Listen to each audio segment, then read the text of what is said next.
Consider the fact that right now there are thousands of people across the world having sex. It's kind of disconcerting when you think about it, especially when you realize you're sitting here listening to me. But when I tell you that some of these people are with partners of the same sex and some of these people are with partners of the other sex, that fact seems to take on a significance all its own, and the question I want to explore tonight is, why? What's morally wrong with homosexuality, if anything? And if nothing, what's all the fuss about? This is a wonderful, beautiful part of the human experience. If we're going to deny this to a whole group of people saying, you can't have that, that's wrong, we'd better have a darn good reason. Homosexuality is a threat to the moral fabric of our country. It's a threat to the nation's infrastructure. How does what I do in bed threaten the nation's infrastructure? I might think I'm powerful in bed, but whoa, that's a crazy claim. Nation's infrastructure better watch out tonight, baby. They had this argument in their mind that the parts don't fit. And I realized that if I was going to address people's actual concerns, I would have to address this argument. So I actually have two responses to this argument. First response, yes, they do.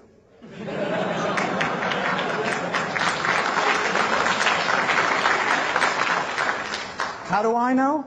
Well, because if they didn't, people would try it, it wouldn't work, and they'd go do something else. I mean, what's that scenario going to look like? Oh my God, the parts don't fit. What are we going to do? I don't know. Do you want to go bowling? Sure, this isn't working.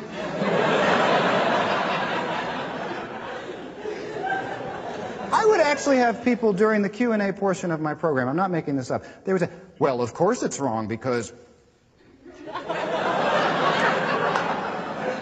And I want to say, if you're doing it this way, you're doing it wrong. What do you want me to tell you? When we talk about heterosexuality, we talk about that wide range of activities. When we talk about homosexuality, we focus on the sex part of it. This is not the only time we get this sort of false contrast. I mean, we say things. We say, you know, heterosexual people, we talk about relationships. Homosexual people, we talk about sex. We say heterosexual people have lives. Homosexual people have lifestyles. We say heterosexual people have a moral vision. Homosexual people have an agenda.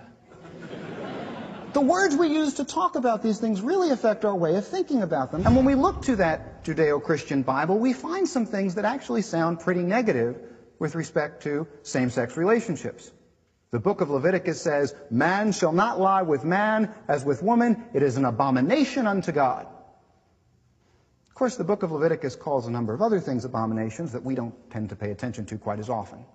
The Bible suggests that those who divorce and remarry should be put to death. Why? Well, because the New Testament defines divorce as adultery. The Old Testament prescribes death for adultery.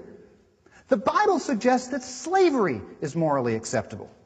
And I say, the Bible contains no error. What are you going to do with those slavery passages? And you know what the people say to me? They say, John, you are pulling those passages out of context.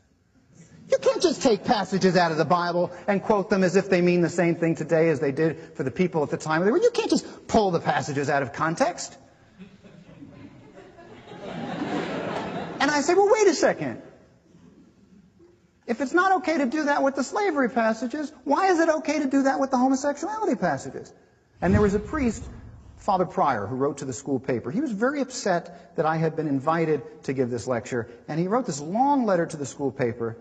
And in his letter to the school paper, one of the things he said was, of course homosexuality is bad for society.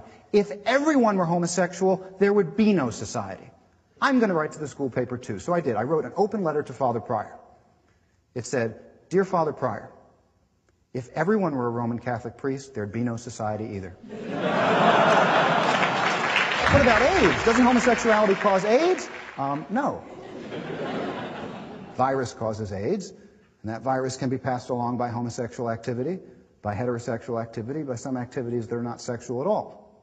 And furthermore, if AIDS risk were somehow supposed to be the barometer of morality, lesbians would be the most moral people in the world. Because from the standpoint of AIDS risk, lesbian sex is the way to go.